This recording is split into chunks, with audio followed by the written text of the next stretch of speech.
Item: SCP-1787.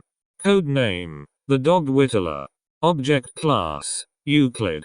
Special Containment Procedures: SCP-1787-A is to be contained in standard living quarters with suitable furnishings, including a bed, a bedside table and a lamp, a recliner and a workbench.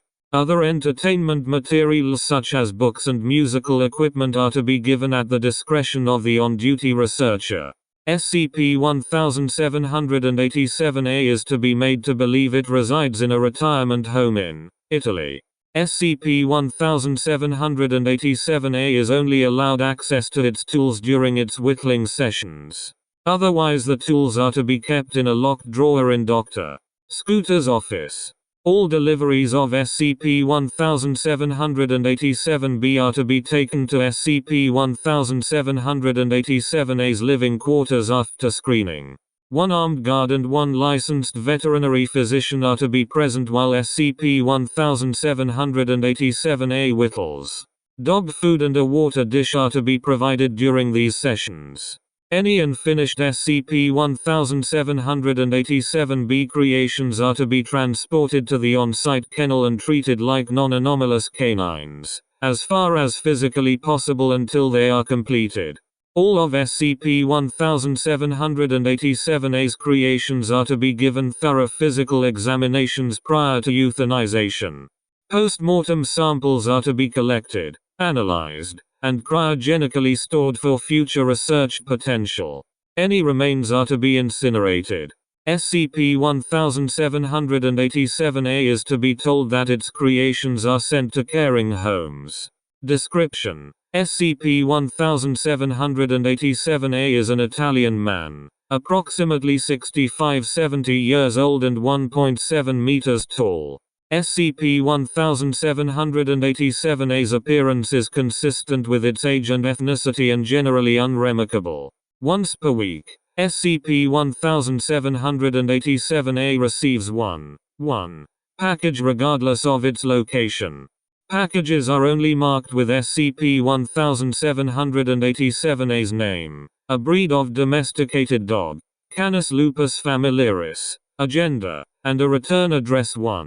Packages range in size between 10 cm3 and 75 cm3 and weigh between 3 and 80 kilograms. Inside each package is a cube of biological material, designated SCP-1787-B. These consist of undifferentiated flesh intermittently covered with fur. DNA testing matches that of C. lupus familiaris.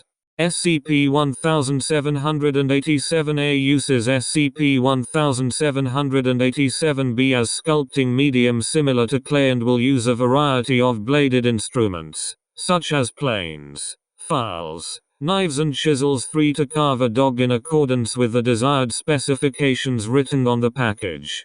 Depending on the size of the dog and the purported quality of the SCP-1787-B, as identified by SCP-1787-A, this can take between 6 hours and 5 days. During this process, SCP-1787-A will carve out canine features. Finished sections of SCP-1787-A's carvings will become animate and respond as expected for a domesticated dog to its master. For example, a carved tail wags, a finished mouth and jaw area will bark and pant.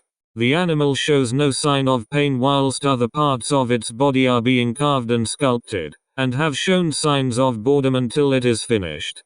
A finished creation by SCP-1787-A is identical, physically and genetically to a naturally bred canine of the same breed. The source and method of creation of SCP-1787-B is unknown. The only information that SCP-1787-A is able or willing to provide regarding this is that an old friend sends it. SCP-1787-A was discovered in Italy, after one of its unfinished creations bit a tourist. Local authorities were alerted and embedded agents retrieved SCP-1787A from its workshop without incident.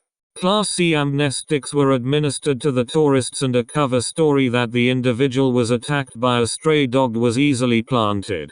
Footnotes. 1. This return address leads to an abandoned dog kennel in 2. These ranges typically correspond to the average weight and size of the dog indicated on the package. 3. Although SCP-1787A prefers to use the set of tools it owned prior to Foundation custody, it is capable of using any appropriate tools without difficulty.